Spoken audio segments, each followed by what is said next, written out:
Good morning, everyone. Thank you, Commander DeBarros, for inviting me to speak here today. And thank you, Mayor Cohen, Congressman Latimer, State Senator Meyer, State Assemblyman Otis, for sharing the podium with me. To some, Memorial Day serves only to kick off the summer. With a day off from work, we hold barbecues and spend time with our family and friends, and that's great. But as all of you who have gathered here today know, Memorial Day is much more than a backyard barbecue.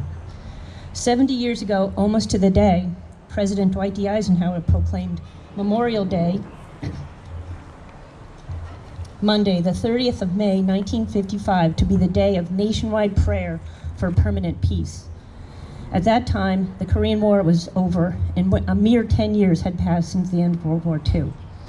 And as Supreme Commander of the Allied Expeditionary Forces in World War II, as well as the architect and planner of Operation Torch in North Africa in 1943, and the invasion of Normandy in 1944, no president since President Lincoln was more keenly aware of the tremendous toll that war takes on families in the United States cities, towns, and villages just like Rye. So when President Eisenhower inaugurated Monday, May 30, 1955 as Memorial Day, a day of nationwide prayer for permanent peace, the memories of World War II were seared into the collective consciousness of its citizenry. The unfortunate reality, however, was that peacetime was not going to be permanent, owing to the subsequent spread of foreign threats such as communism and terrorism. Resultingly, since his proclamation in 1955, American soldiers have fought and died in multiple wars and conflicts in Vietnam, Iraq, Kuwait, and Afghanistan. In 2009, President Obama, acknowledging the continuing dedication to our country's armed forces, observed, "What is this sense of duty?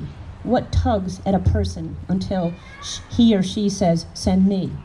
Why, in an age when so many have acted only in pursuit of narrowest self-interest, have soldiers, sailors, airmen, and Marines of this generation volunteered all that they have on the behalf of others? Why have they been willing to bear the heaviest burden? Whatever it is, they felt some tug, they answered a call, they said, 'I'll go.' That is why they are the best of America, and that is what separates those from who have not served in uniform, their extraordinary willingness to risk their lives for people they've never met."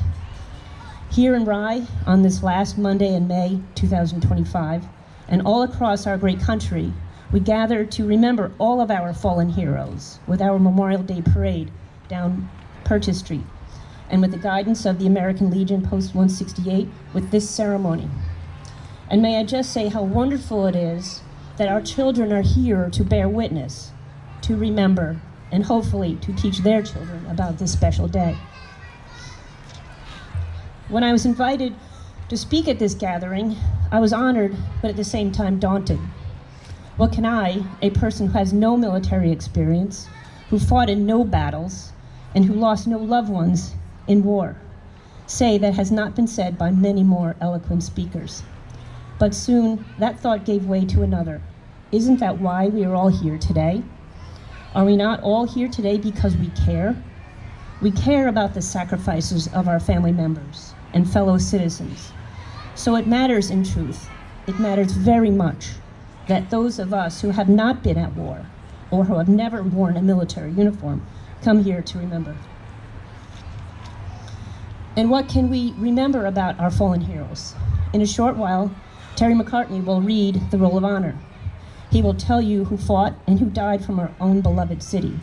He may even tell you where they lived. Simply put, we are gathered here today so that we can remember their sacrifices and celebrate the fact that throughout our nation's history, this great country produces such men and women of honor. We must not forget them.